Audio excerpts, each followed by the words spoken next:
Hello, my friends. All right, so this is lesson number 5, but it's really sort of 4b because I left the story of the Arian heresy and all the exiles that Bishop Athanasius of Alexandria in Egypt had to endure. He was actually exiled 5 times, and 5 times he returned. And the reason why I'm dealing with the Arian heresy is just to show you this is an example of how the church throughout her history had to fight heresy after heresy after heresy. It seems as if from the moment that Jesus died on the cross, there have been the heresies started practically straight away. So for the first 300 years, the Christians had to endure persecutions, violent, cruel persecutions from the Romans, by the Romans. But also there were a lot of heresies, and I said in the previous video that we don't have to assume necessarily that all of them were out of malice, really. It's just that it was the very, first 200 years, and things were not as clearly understood or clearly defined. Revelation had been done, okay? It was there by Jesus Christ, but we didn't fully understand it all, and we had to go on deepening our knowledge of what the faith meant. But nevertheless, when it was put to the heretics, the error of their ways, if they persisted in it and if they fought the church, then they would be considered heresy or apostasy. Yeah, we explained that. So we left the last video when the Emperor Constantine had died. The empire had been divided into 3 parts, his 3 sons. Constantine II had Hispania and Gallia and Britannia. Constantius had Italy and Northern Africa, and Constant had the eastern part. Yes, Constantine II died pretty soon, so Constantius had the west, and so on. All right, so now we have the Arians, who are very successful. You remember the Arians denied the divinity of Christ. Christ was a man, yes, but not God. He was divine in the sense that an emperor was divine too.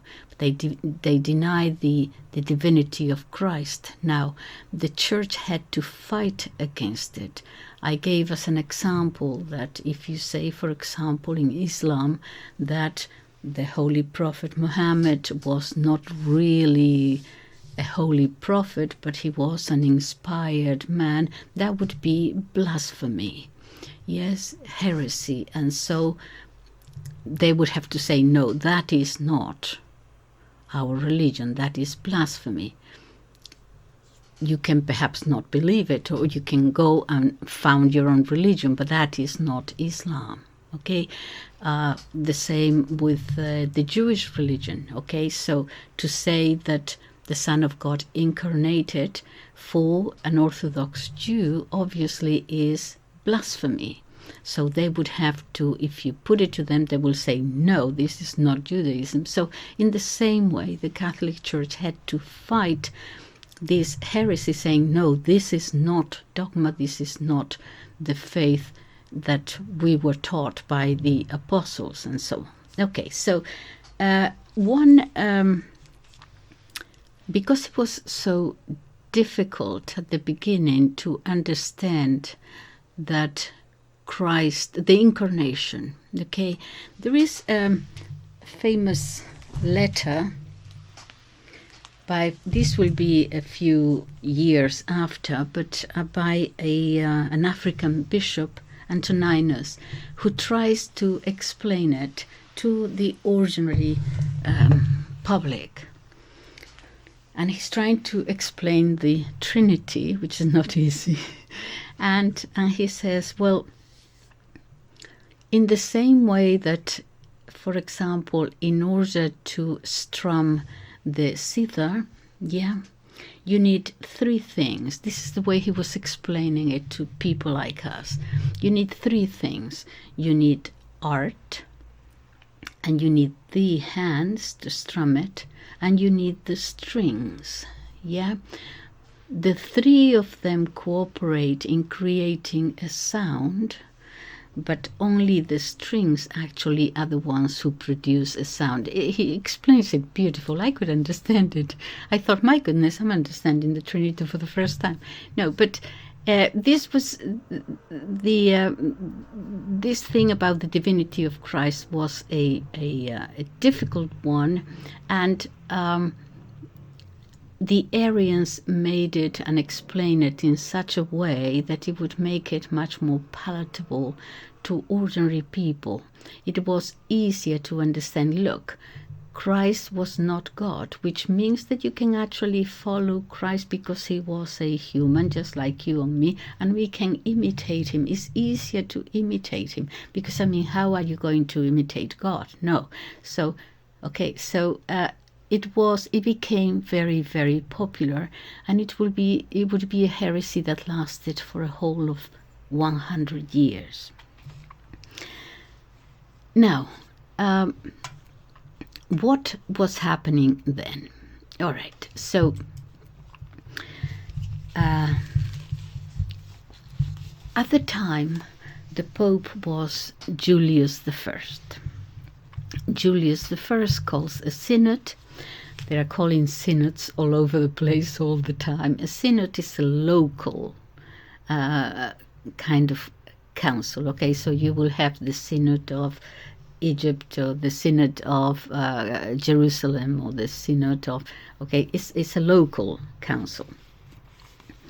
And in this particular one is going to be in Rome, and the Athanasius and all the other bishops who were faithful to the church, the ones who were faithful to the Nicene Creed, were all there in that synod. It was stated, and it was assented by everyone, that Athanasius was the legitimate bishop of Alexandria and not Gregory. Gregory had been had come with a platoon of soldiers actually to get Athanasius out and put Gregory in. And this synod made it very clear that Gregory had usurped the power in Alexandria. And the Pope is going to communicate this to all the bishops in the East, but they're not going to take any notice. So commotion and chaos all around. So much so that the Arians actually deposed the Pope. The Pope was the Pope. I shouldn't be laughing, but it's just that, listen, just going through this history is just quite amazing. The Pope was deposed by the Arians. So you have a sede vacante there now, okay? They are going to say that not only the Pope, but all the bishops faithful to the Nicene Creed are going to be deposed, and their dioceses are going to be taken over by Arians. The pressure was so great that little by little, gradually, all the bishops, the great majority of the bishops are going to give in. All right. But Julius I declared that Athanasius was the legitimate bishop and he had to return to Alexandria. And he did. And the return of Athanasius to Alexandria was an absolute triumph. For the second time, he had returned. he first stopped in Palestine, where he was received by the Bishop of Jerusalem, and when he arrived in Egypt, in Alexandria, the enthusiasm was popular enthusiasm just broke out. Even officials came out to receive him. He had been exiled. He had been in exile for 90 months. 90 months is about 7 years. Yeah. Athanasius entered on horseback. He was back in the city he loved. The people received him with branches in their hands, spread tapestries, perfumes, while shouting acclamations, and with lit torches too. A triumphal homecoming. But in the year 350, something unpredictable is going to happen again. Constant, the emperor in the east, is going to be assassinated, and Constantius, who had the middle part, Italy and northern Africa, is going to remain the only emperor until 361, so that is 11 years. This had many grave consequences. In the religious sphere, again and again, the Arians are going to get closer and closer to the emperor. Pope Julius I also died in 352. He had been called the column of orthodoxy. He dies. Athanasius had obviously his support, and the next pope is going to be a very well-known pope in the history of the Church, Pope Liberius. Was there from 352 until 366.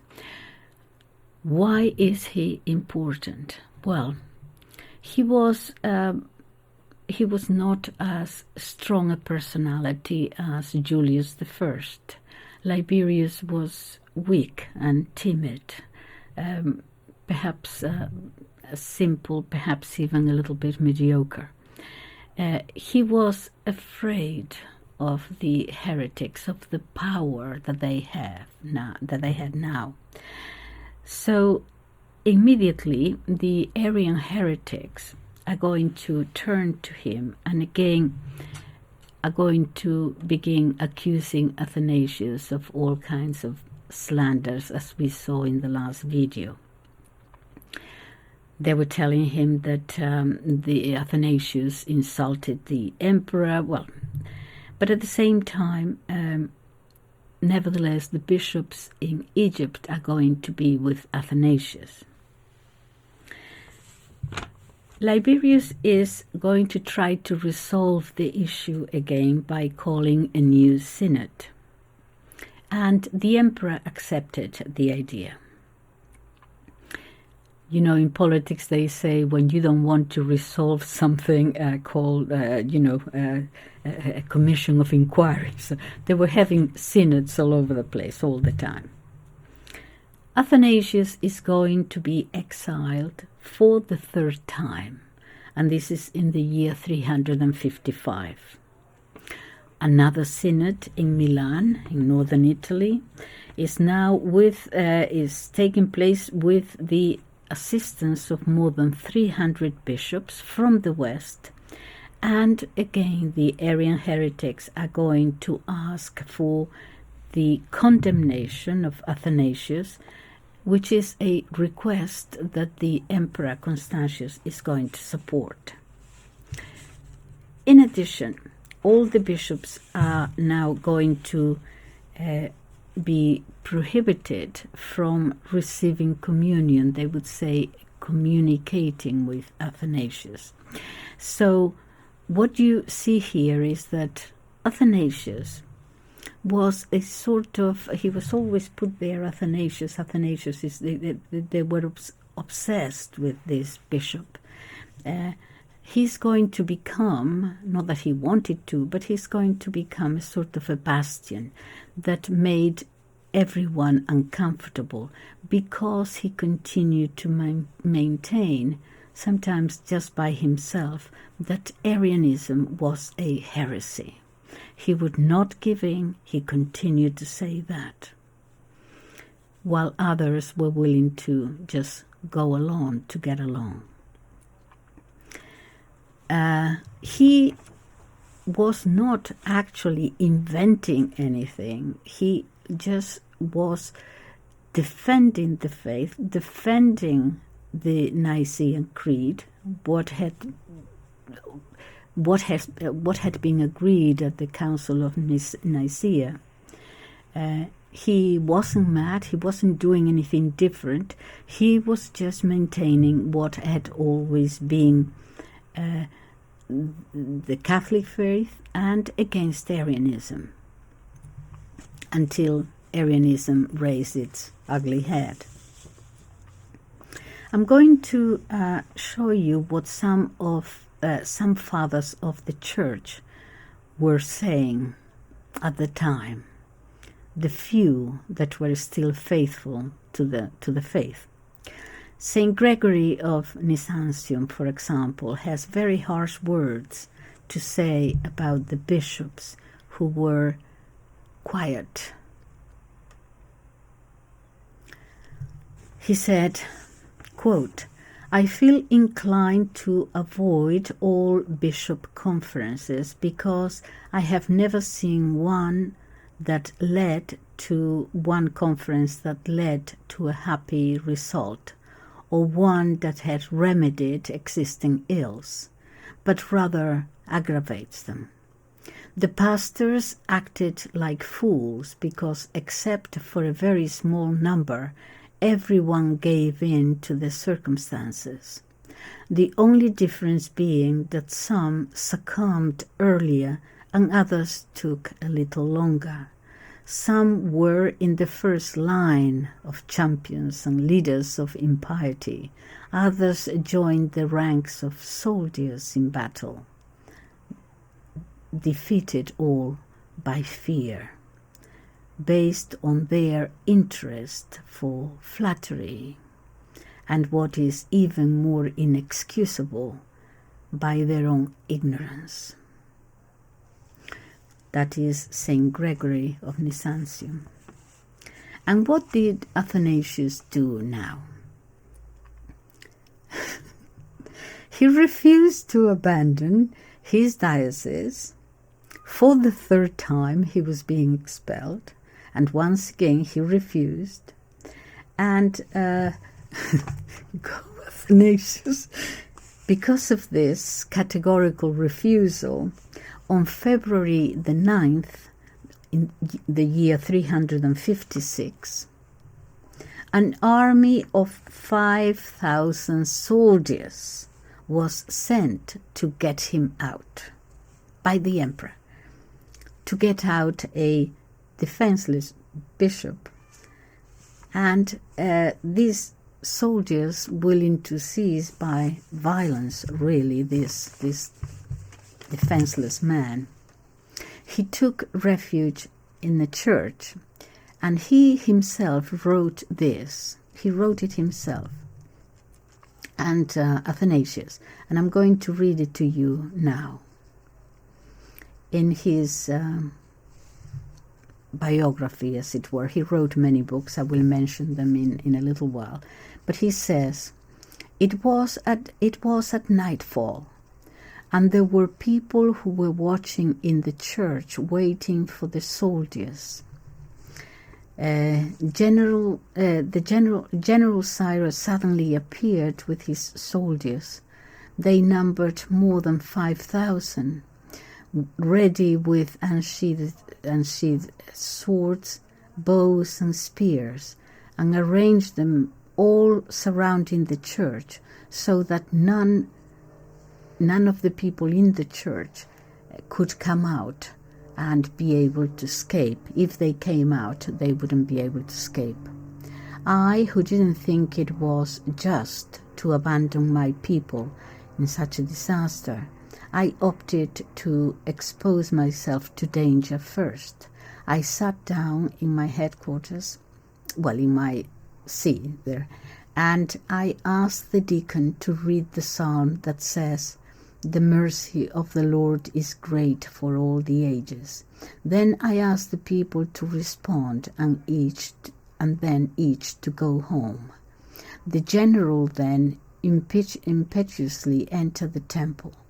The soldiers surrounded the presbytery on all sides to take possession of me. The people and the priests crowded around me, begging me to flee. I told them I wouldn't do so until each person went home safe.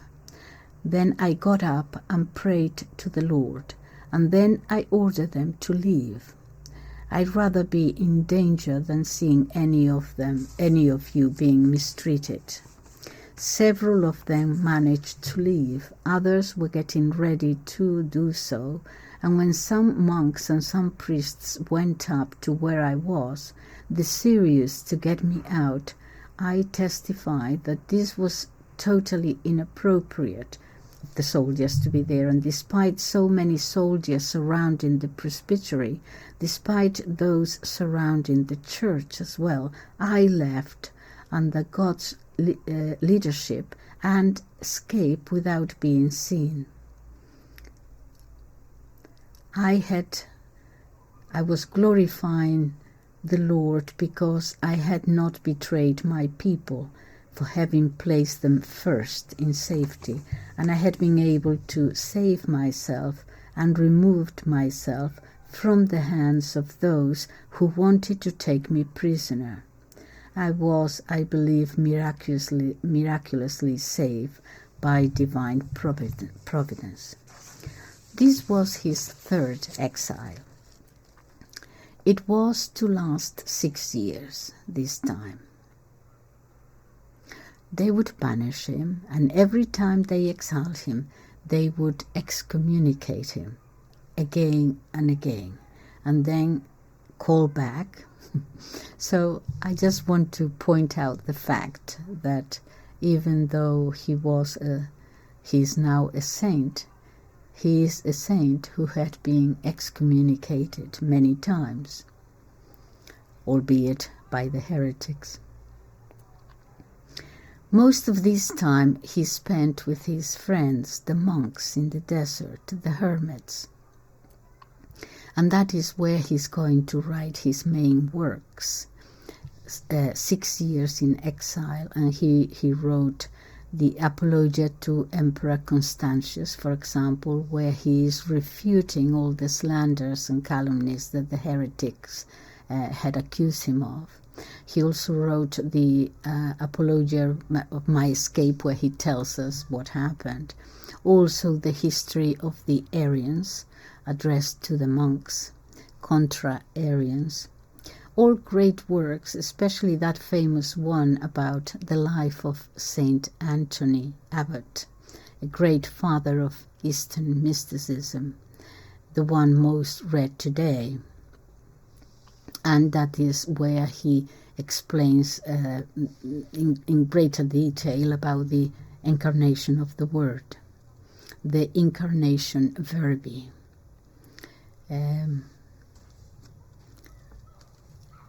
We say it comfortably now, perhaps Jesus Christ is true God and true man, and it's easy now, but it was not so easy then.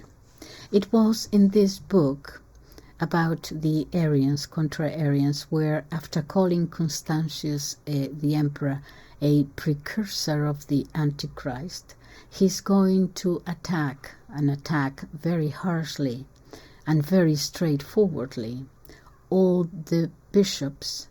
He calls them felon bishops, traitor bishops.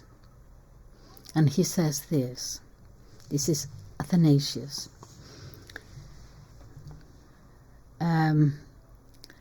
It would not be said, could be said that it was a comedy performance on a stage, that done by the bishops, giving in These who call themselves bishops are the comedians. Constantinius, the emperor, let's say the script writer of the play, who renews Herod's promise, and they resume the dance of their slanders to achieve the exile and death of those who are pious with the Lord. Those who say now that doctrine has to change with the times. This is not new, this is what was happening then. The bishops were saying, well, doctrine has to change with the times. Perhaps we are finding this again now, but it's not now the first time. Has happened before. It is not today the Church maintains order and the dogma. Both order and doctrine were entrusted to the Church by the fathers of the Church. Nor does faith begin today, but comes to us from the Lord through his disciples. And that is why we call the Church the Catholic and Apostolic Church, because it came to us from Christ and from his disciples. He says this, listen to this, "It is my hope," this is Athanasius, "it is my hope that the Church will not abandon today what the Church has guarded from the very beginning. I hope we will not betray what has been entrusted to us as bishops. Brother bishops, as ministers of the divine mysteries, do not remain inert when you see how all these treasures are being looted by the enemy."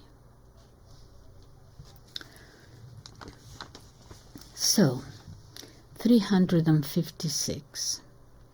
We're going to have again this problem with the heresies and the incarnation of the Word. Pope Liberius, I said, was a rather timid pope. And what happened next is going to be very much debated in the First Ecumenical Council. The First Vatican Council, the First Vatican I, yes. And you're going to see why. They are again discussing the Father, the Son, and it's going to be proposed that the Son is not of the same substance or essence of the Father, that he is not in his image. They say something about similarity. This is, they're going to change from homoousios to an homios. I'm not going to get into the words, but not in his image. This is rather difficult, but this formula is going to be imposed, is the Arian formula. The Son is not in the image of the Father, not consubstantial. It is not the same. And this happened in a synod held in the city of Sirmium. It is called the Sirmian Formula.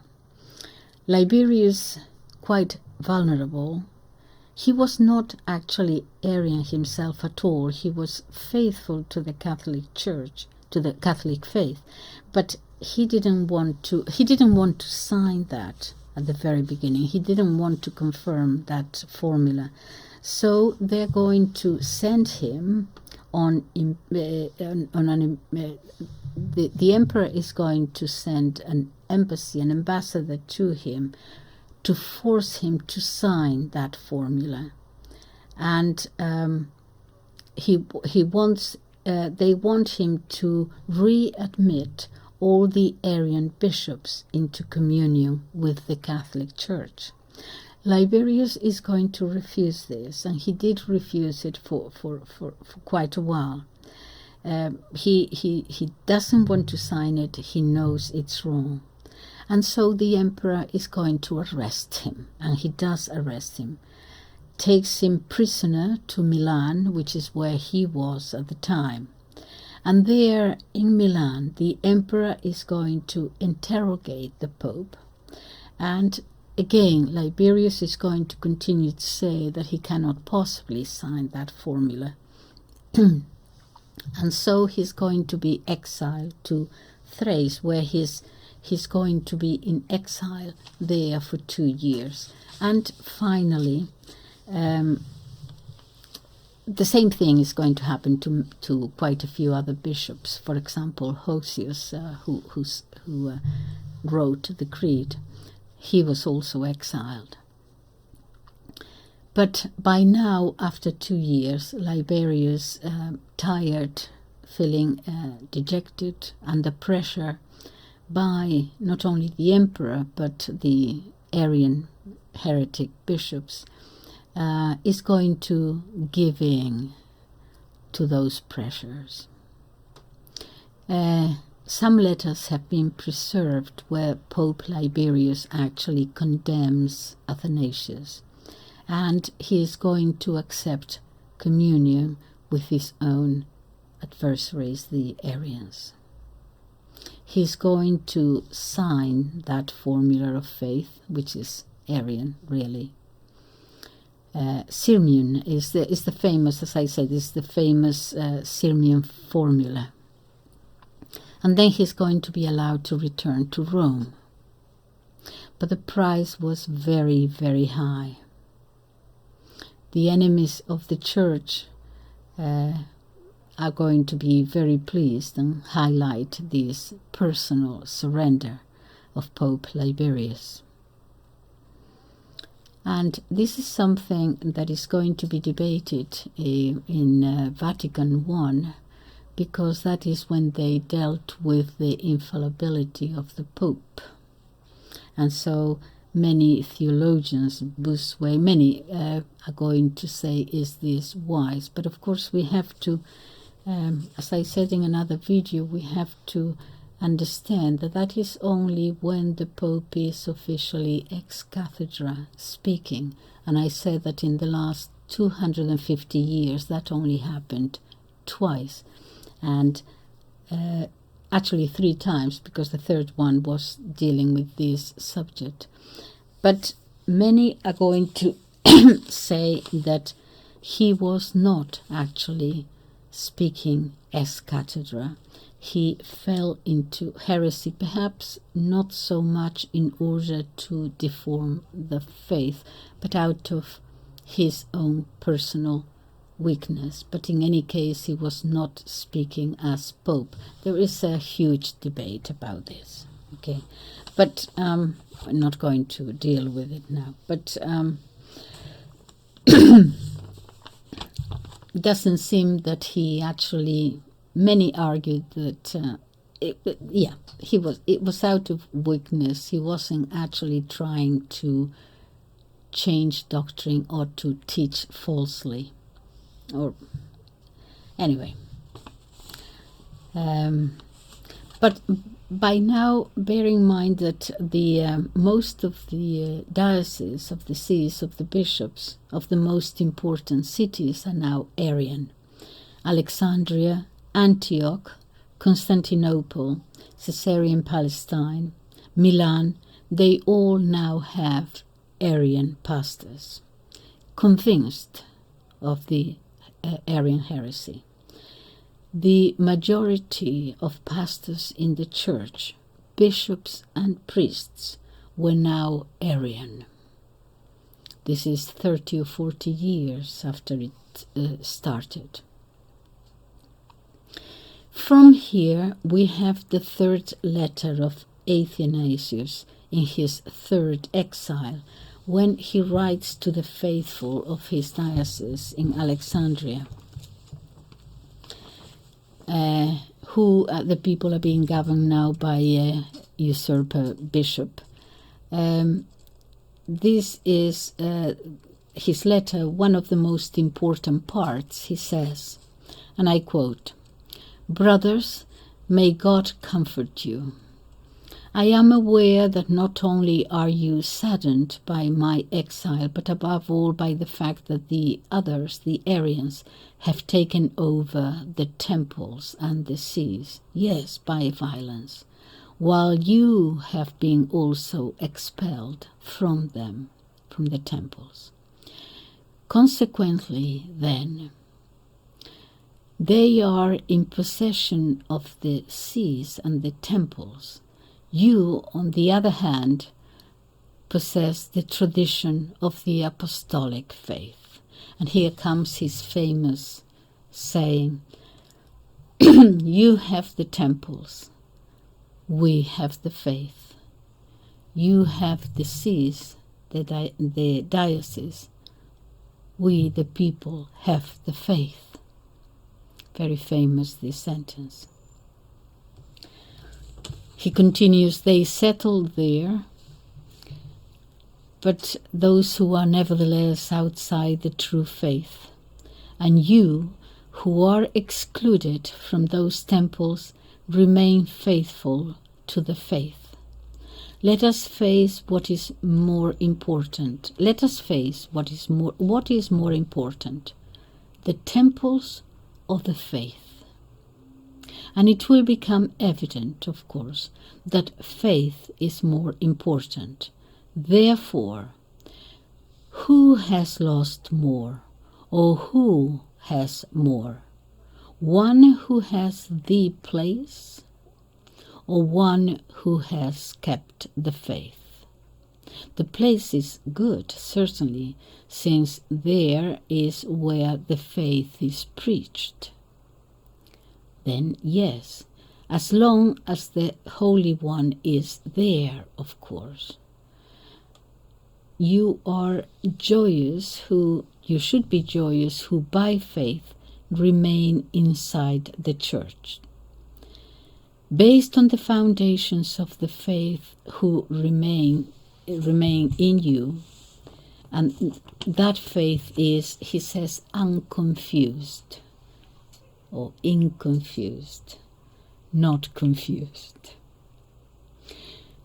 No one will ever prevail against your faith, my dear brothers, and if at some point God return the temples to you, the same conviction will be necessary, that the faith is more important than the temples. Therefore also, what use are the temples to them? The greater their efforts to dominate the church, the more they are outside of it. They are rather prisoners, while the church, desolate, suffers the devastation of these supposed benefactors. After Constantius, the Emperor Constantius died, then his cousin Julian takes over the empire. He is called Julian the Apostate. This is at the very height of the Arian power, at the peak of Arianism.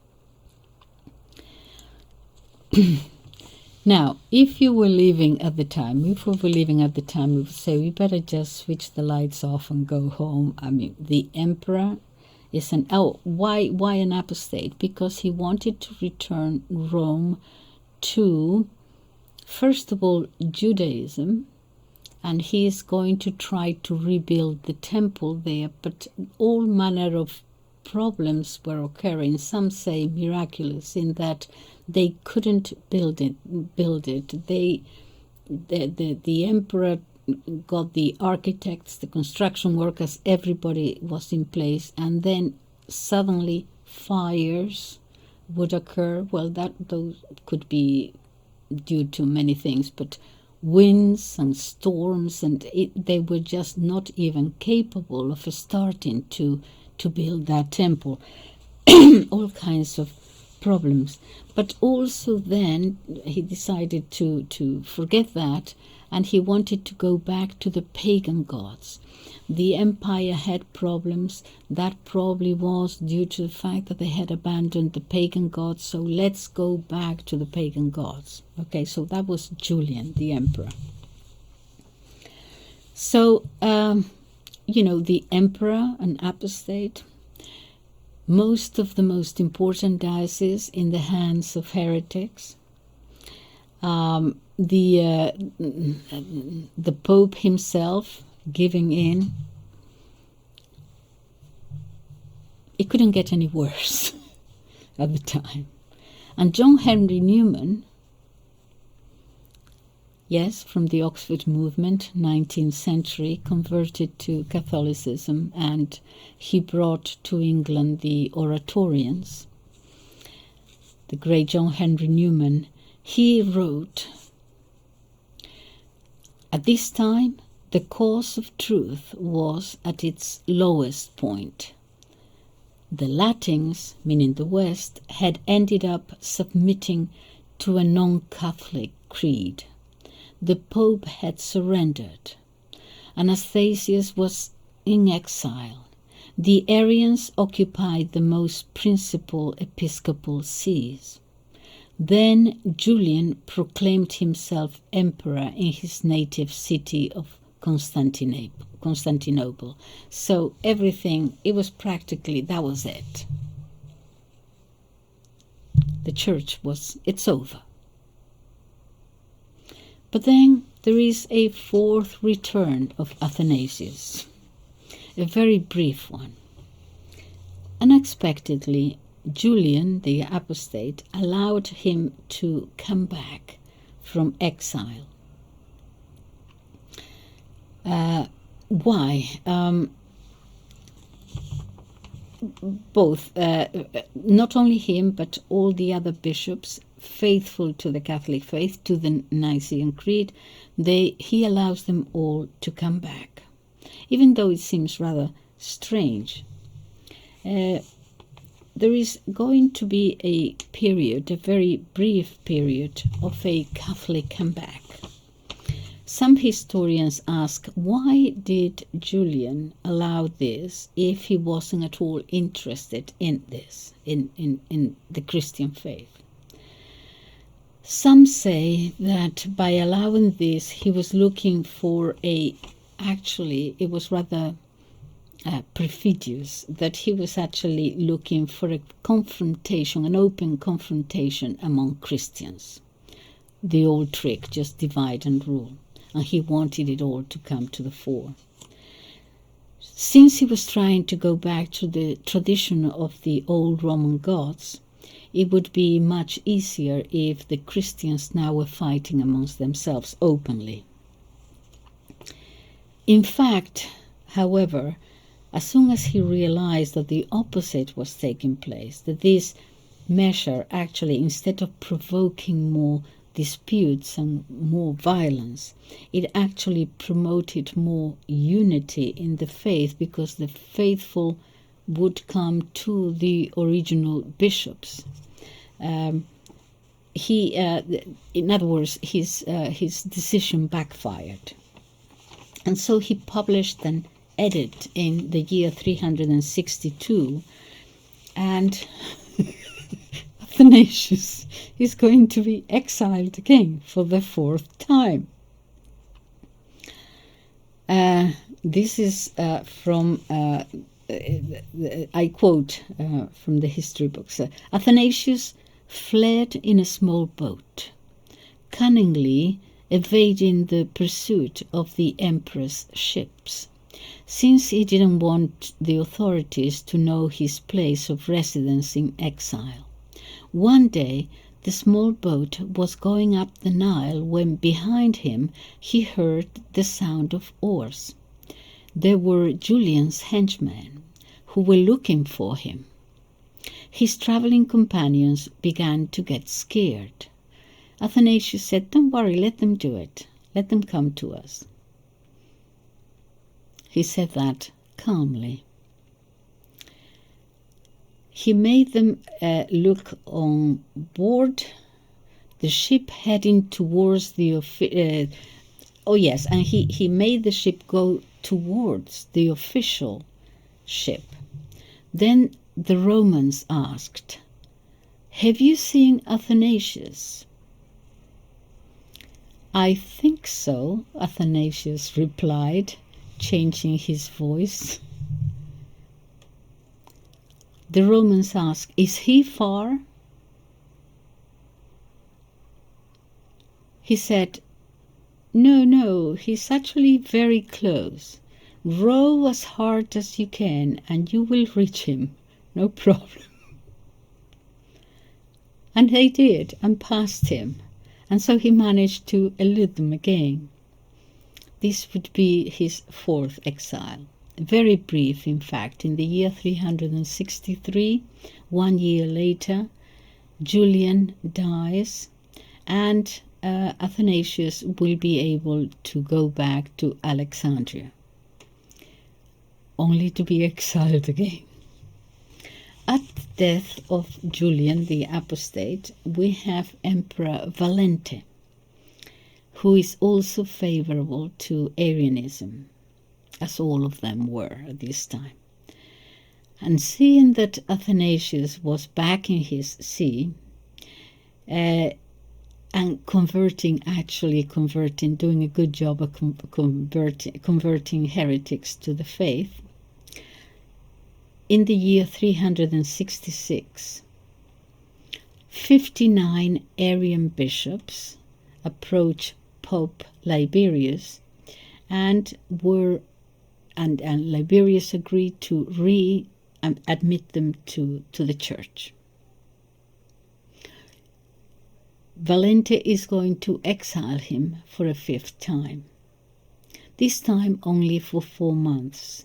And he's going to Athanasius is going to hide in Alexandria in a cemetery, actually in a monument where the tomb of his family was. So he was practically living in a tomb, certainly in a cemetery. But he's there in Alexandria. He will eventually return due to the pressure from the faithful. And he actually then returns and governs the diocese until his death in the year 373. After having suffered so much, fought so hard, he died in his own bed.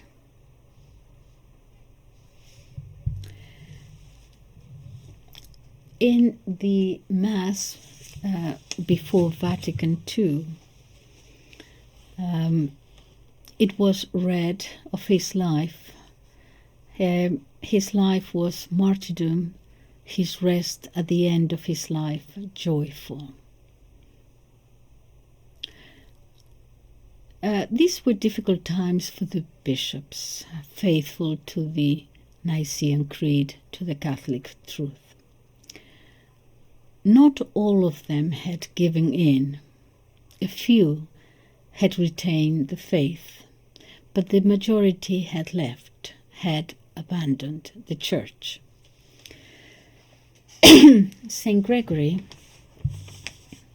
of Byzantium tells us again of one of the many people who suffered persecutions. It wasn't only Athanasius. St. Basil, he writes of him, quote, "A Roman prefect named Modestus had imperial orders to make St. Basil, surrender. With what right, asked this prefect, with what right do you reject the religion of the emperor? St. Basil replied, The emperor is a creature of God, as I am, and I do not worship any creature. Then the prefect said, Fear the punishment for your boldness, said the officer. Which punishment? Answered St. Basil. Well, confiscation of property, exile, or even death? Saint Basil replied, "Threaten me with other things. I have nothing to lose because I own nothing save for my cloak and some books. As for exile, I am a stranger on earth, and everywhere I am a guest, thanks to the Lord. Regarding the body, after the first blows, I would remain insensitive to pain. Death will be a benefit for me, for it will take me to my Creator sooner." The angry officer said, "No one has dared speak to me in that manner as long as I have been prefect." Saint Basil said, "Apparently, until today, you have never met a bishop."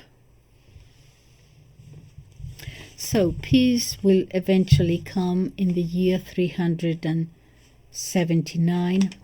The emperor will be Emperor Theodosius the Great. In Constantinople, there will be an ecumenical council in the year 381, convened in Constantinople, where, against all expectations and thanks to the faithful who had maintained, the ordinary people who had maintained the faith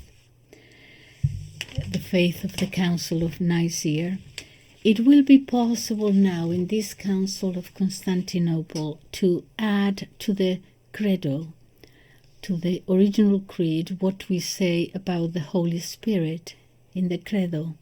I believe in the Holy Spirit, Lord and giver of life, that proceeds from the Father and the Son, and with the Father and the Son. All that part was added at the Council of Constantinople. So, the defense of the faith, at times it seemed impossible. Arian emperors, Arian bishops, weak pope who had given in to Arianism. What else is coming next? What can possibly happen now? It seemed as if Peter's boat was leaking all over the place, everywhere. And perhaps he was just about to succumb in that terrible storm that Arianism was. But God, who is much greater than our own miseries, let's put it that way, will always look after those heroes that vigorously defend the faith. At that time, it was the great majority of the faithful who kept the faith, not the ecclesiastical hierarchy. So perhaps we see that the words of our Lord Jesus Christ will be fulfilled again.